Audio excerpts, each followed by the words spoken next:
नमस्कार। मैं Vijay Sharma YouTube channel positive dream Vijay Sharma से आपके सामने प्रस्तुत हूँ। पिछले 3 एपिसोड में तनाव की चर्चा हुई। तनाव क्या है, तनाव होना चाहिए या नहीं होना चाहिए, तनाव से बचा कैसे जा सकता है। फिर बात आई कि तनाव कितनी तरह का होता है। पहला तनाव था इमेजिनेटरी स्ट्रेस, जिस पे काफ़ी कुछ कहा जा चुका है। आज मैं दूसरी तरह के तनाव पे बात करूंगा, जो है रियल स्ट्रेस। स्ट्रेस होता है, सचमुच होता है। जब होता है तो उसे दूर करने के लिए हमें उसकी तह में जाना चाहिए। उसका कारण क्या है, उसका कारण खोजने के लिए दिमाग में हमें डालना चाहिए तनाव को, कि वजह क्या है जिसकी वजह से हुआ है। फिर दिमाग से हल पूछना चाहिए। हम तनाव की ही लगातार चर्चा करते रहते हैं, दिमाग से हल नहीं पूछते। जिस दिन हल पूछना शुरू कर देंगे, हल मिलना शुरू हो जाएगा। सबसे पहले तो ये मान लीजिए, इस दुनिया में जितनी भी समस्याएं हैं, सभी के साथ एक सी ही समस्या है। उसको देखने का नज़रिया अलग अलग होता है कि हम उसको किस तरह से देखते हैं। समय समय की बात है, सबको सब कुछ होए, ज्ञानी काटे हंस के, अज्ञानी काटे रोए। सभी को सब कुछ होता है, सभी को समस्याएं आती हैं, परंतु उनके प्रति जो उनका नजरिया है वो इंपॉर्टेंट होता है। मिस्टर निक, एक ऐसा बच्चा पैदा हुआ जिसके दोनों बाजू ही नहीं थे और दोनों टांगे भी नहीं थी। जब वो पैदा हुआ तो उसके पिताजी और उसकी माँ बड़े परेशान हुए कि ये क्या हो गया हमारे साथ, क्या हो गया हमारे साथ। और सच्चे थे, वो गलत नहीं थे। फिर उसके बाप ने सोचा कि इसे कुछ दे देते हैं ताकि ये मर जाए। उसकी माँ ने भी हाँ मिला दी, परंतु दूसरे ही पल उसने सोचा, जो परमात्मा के भक्त होते हैं, परमात्मा उन्हें गलत काम करने से हमेशा रोकता है। चाहे क्रिश्चियन हो, चाहे हिंदू हो, चाहे सिख हो या मुसलमान हो, हमने परमात्मा के नाम अलग अलग रखे हैं। परमात्मा एक ही ताकत है, एक ही ताकत है। कोई राम कहता है, कोई रहीम कहता है, कोई गॉड क्राइस्ट कहता है। ये अलग नाम अलग अलग हैं, परंतु परम सत्ता एक ही है। तो उसके मन में आया कि जो परमात्मा ने ये बच्चा दिया है, कोई सोच के दिया होगा। बिना सोचे परमात्मा कोई काम करता ही नहीं।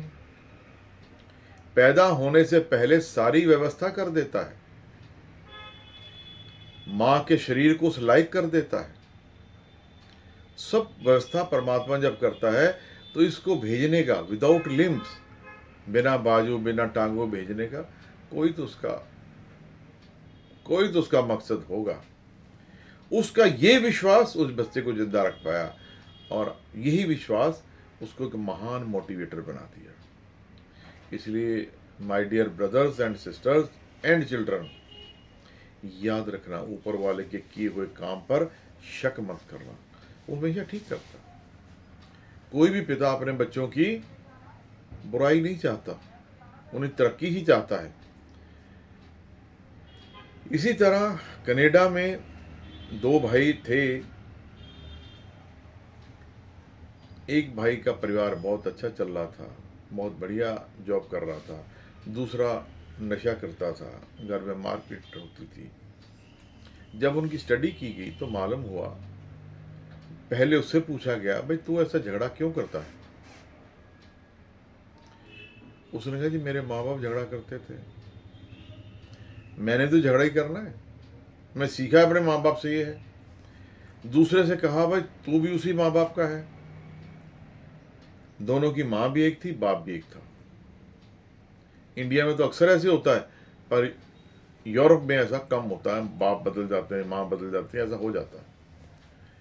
तो उसने कहा कि तू अपने परिवार को इतना साफ सुथरा कैसे रखा हुआ है।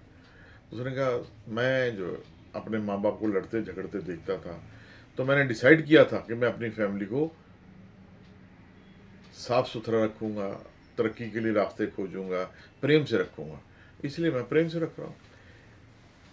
दोनों के लिए एक ही समस्या थी, अलग नहीं थी।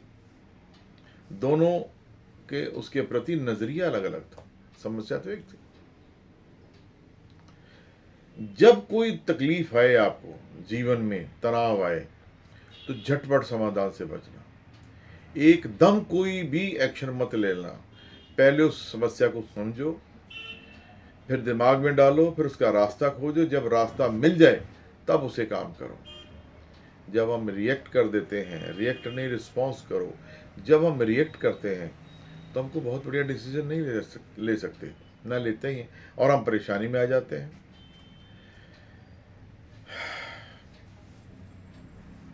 समस्या को जब आती है तो लगती है बहुत बड़ी, उसे टुकड़ों में बांट लो। जब आप टुकड़ों में बांट लेंगे तो समस्या हल्की लगेगी।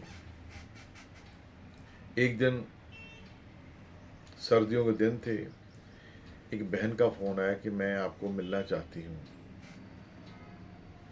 मैंने कहा जी आ जाइए, क्या बात है? बोले मेरे पति 3 बार आत्महत्या का प्रयास कर चुके हैं और आप आत्महत्या पे बहुत काम कर रहे हैं कि लोग आत्महत्या ना करें, डाइवोर्स ना हो। मैंने कहा हाँ, ये मैं कर रहा हूँ। आप मेरे पति को एक बार समझा दो और मुझे यकीन है कि वो आत्महत्या नहीं करेगा। मैंने कहा अगर आपको मेरे पे यकीन है तो फिर आ जाइए। सर्दियों में रात को मेरे घर आ गए पति पत्नी। वो आरएमपी डॉक्टर है, आज भी है। तो उससे बातचीत से मैंने पूछा भाई आत्महत्या तीसरी बार कर रहा है, और अगर आज हो जाती तो फिर हो ही जाती, फिर तो तुम मेरे पास आते ही नहीं। बोला हाँ जी मैं दुखी बहुत हूँ। क्यों? बोला जी मेरी डॉक्टरी ठीक ठाक चल रही थी, गांव में मैं डॉक्टर हूँ, आरएमपी हूँ, मेरा काम ठीक ठाक है, परंतु मैंने पैसा बढ़ाने के लिए एक वर्कशॉप लगाई। क्योंकि मैं पूरा टाइम नहीं देता था, मैंने एक पार्टनर ढूंढा, जगह ली, मशीनें ली, ऑर्डर मिले, काम करने शुरू कर दिया। अब मुझे मालूम हुआ कि मेरा जो पार्टनर है वो पार्टियों से पैसा लेके भाग गया है और 35 लाख का नुकसान कर दिया है। अब मैं तो इतने भर ही नहीं पाऊंगा जीवन भर। आत्महत्या ना करूं तो क्या करूं? तो मैंने बड़ा उसे पेशेंसली सुना। फिर मैंने कहा भाई क्या तेरी आत्महत्या होने से ये समस्या हल हो जाएगी? बढ़ नहीं जाएगी। एक तो तेरी प्रैक्टिस खत्म हो जाएगी, दूसरा दागदार परिवार हो जाएगा, तीसरा बच्चों की शादियां कौन करेगा? अब तो नुकसान पे आ जा। बोले जी जगह मैंने ली थी 30 लाख रुपए की, उस पर लगाया था मैंने 5 लाख रुपए, और वैसे कुल मेरा लगा है 40 लाख रुपए, और 35 लाख लेके वो चला गया। मैंने कुछ कमाया भी तो होगा। बोला कमाया भी होगा उसमें, उसका हिस्सा भी था। कितना हिस्सा था? बोला उसका 15 लाख रुपए उसका हिस्सा था। मैं उस बात पे आ रहा हूँ, समस्या को टुकड़ों में बांटने वाली बात पे। 15 लाख उसका बनता था, मैं इसका 20 लाख लेके गया, ज़्यादा तो लेके नहीं गया। तुम जिसे समस्या को बढ़ा रहे हो, 35 लाख 40 लाख कर रहे हो, वो तो 15 10 20 लाख लेके गया। 15 तो उसके अपने ही थे, और वो नालायक है। अगर वो कमाता रहता तो 15 का 30 और कमाता, पर वो बेवकूफ़ है। तू तो समझदार बन डॉक्टर साहब। बोला जी क्या करूँ? मैंने उसको किसी और को लगा काम, खुद कर काम, शाम को कर काम, अपनी बीवी को काम सौंप दे। बोला हाँ ये तो मैंने सोचा ही नहीं। मैंने कहा हाँ अपनी बीवी को काम सौंप दे, और ये जो लॉस हुआ 20 लाख का, ये साल में 1.5 साल में पूरा हो जाएगा। एक बात बता, ये ज़मीन जो तूने खरीदी थी कितने खरीदी थी? बोला ज़मीन मैंने खरीदी 30 लाख खरीदी थी। अब कितने की है?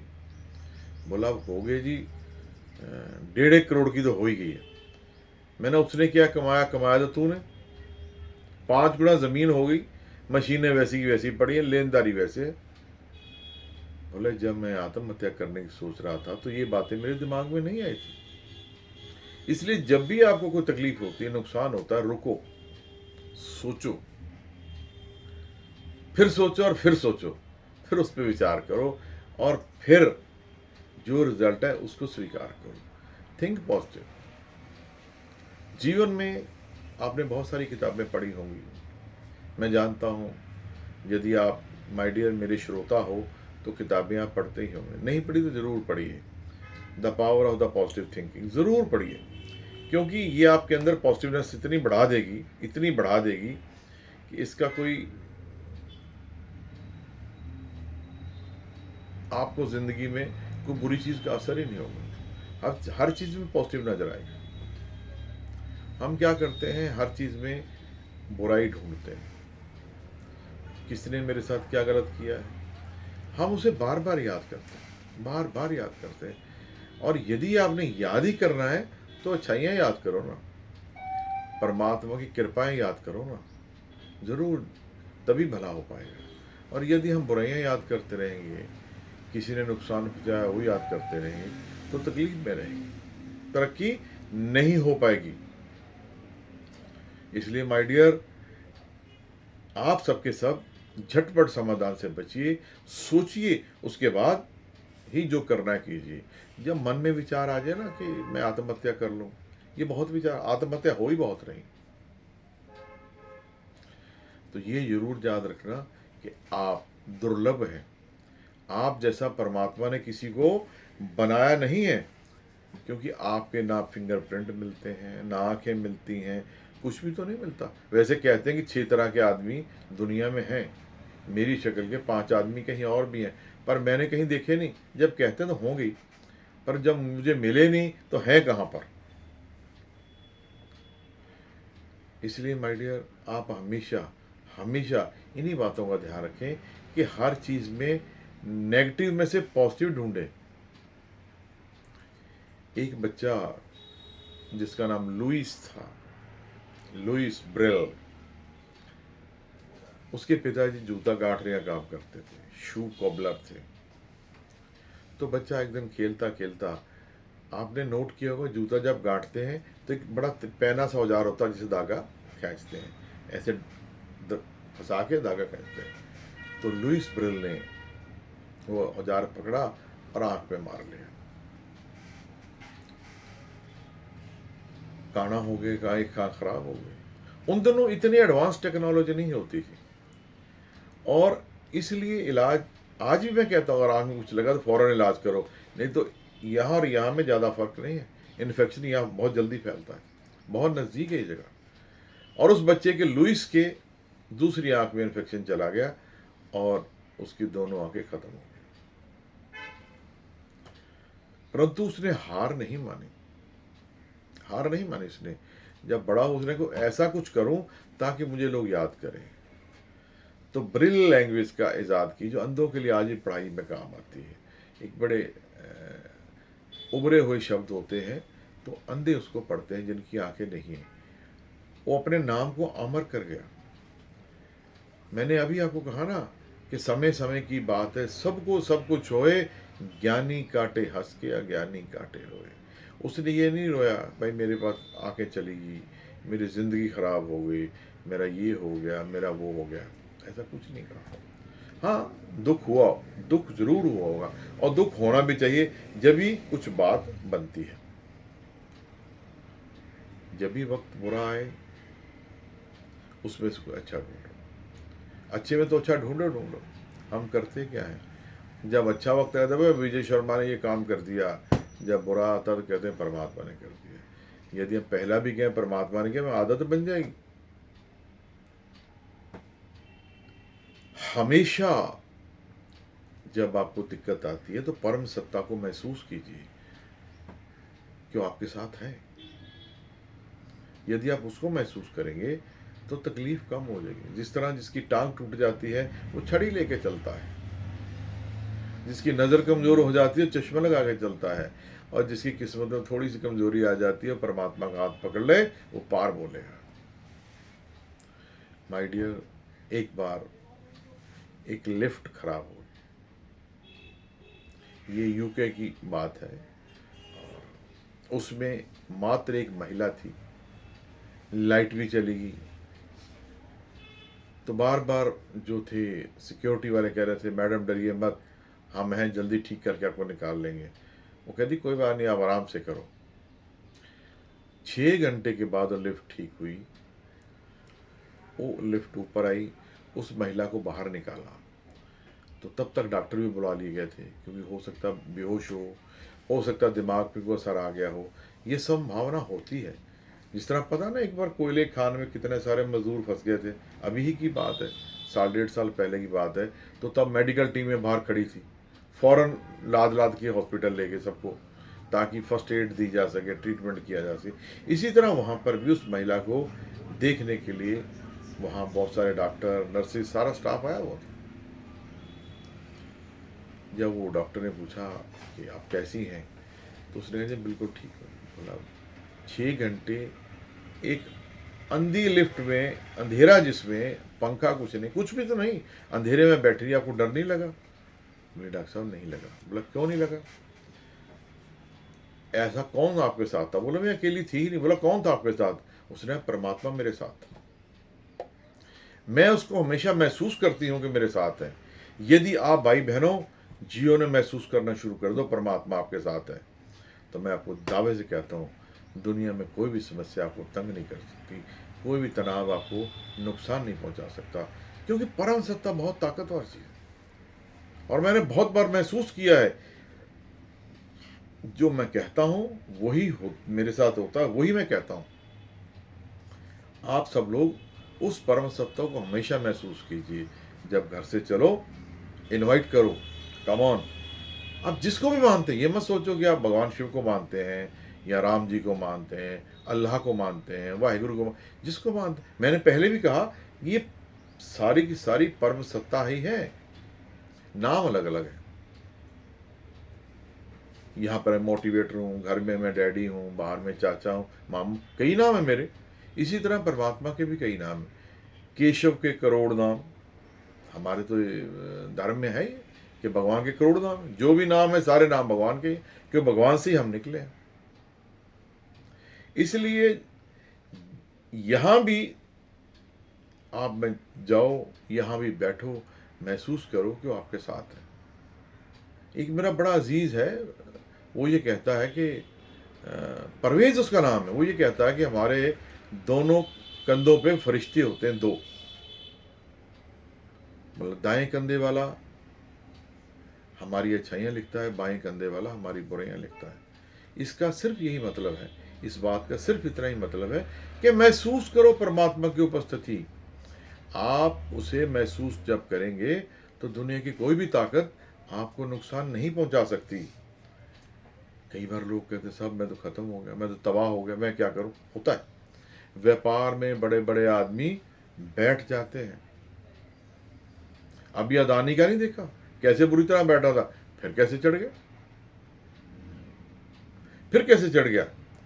जिंदगी कभी भी शुरू हो सकती है, ये मत सोचो एक बार हार गए जिंदगी खत्म हो ना। जिंदगी कभी खत्म नहीं होती, कभी भी कैरियर शुरू हो सकता है।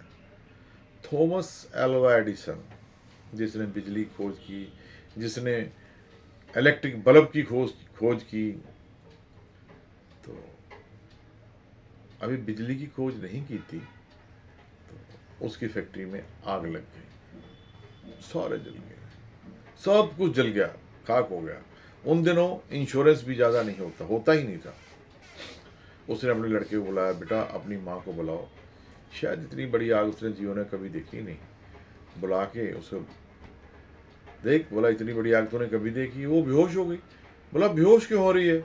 ये तो हमारी गलती है जो जल गई, जो पुराने रिकॉर्ड थे जल गए, क्योंकि उसने बल्ब की इन्वेंशन के लिए 10,000 एक्सपेरिमेंट किए थे, और 10,000 के बाद जो बना तब बल्ब बना था।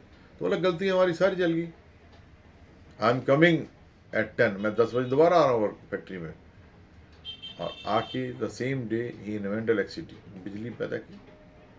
इसलिए माय डियर, जब भी हालात खराब हों परमात्मा को याद रखें और ये महसूस करें जिंदगी खत्म नहीं हुई, जिंदगी बिल्कुल खत्म नहीं हुई। जिंदगी और कोई नया रास्ता दिखाना चाह रही है, और कोई नया रास्ता दिखाना जा रही है, तो उन रास्तों का ध्यान रखिए।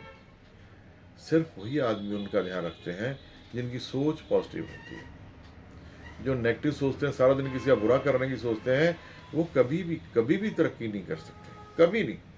आप हमेशा दुनिया का भला सोचिए, तो दुनिया का मालिक तुम्हारा भला करना शुरू कर देगा। सोचना नहीं, तुमने सिर्फ सोचना शुरू करना है और वो करना शुरू कर देगा। लास्ट में आज रियल स्ट्रेस के बारे में एक बात और कह के आज इस बात को विराम दूंगा।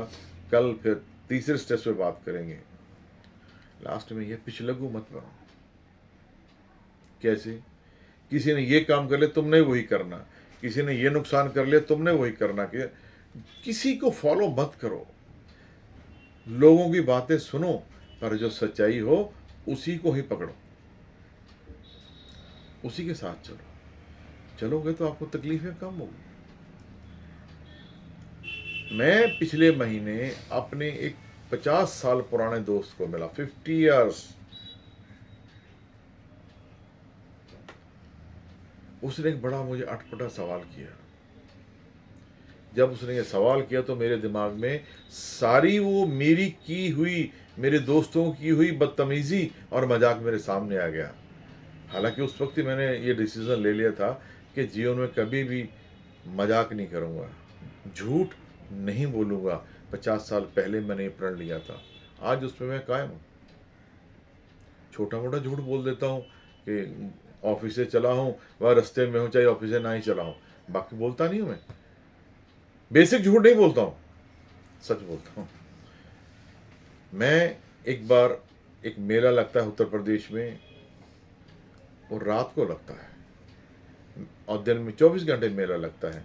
मैं और मेरे दोस्त, हम 5 आदमी मेला देखने जैसे जा गए। तो जब वापस आए तो हमारे दोस्त ने पूछा मेले में क्या देखा। तो उस हॉस्टल वाले लड़के ने हमें अक्सर कहता था कि तुम दिल्ली के लोग हो ना, वहाँ की लड़कियाँ बहुत चालू होती हैं, वहाँ की लड़कियाँ, अरे यार हमारी माताएं बहनें वहीं की तो हैं। बोला है, चालू बहुत होती हैं। वो अक्सर ये कह के चिढ़ाता था और हमने बदले की भावना से ये कहानी सुना दी।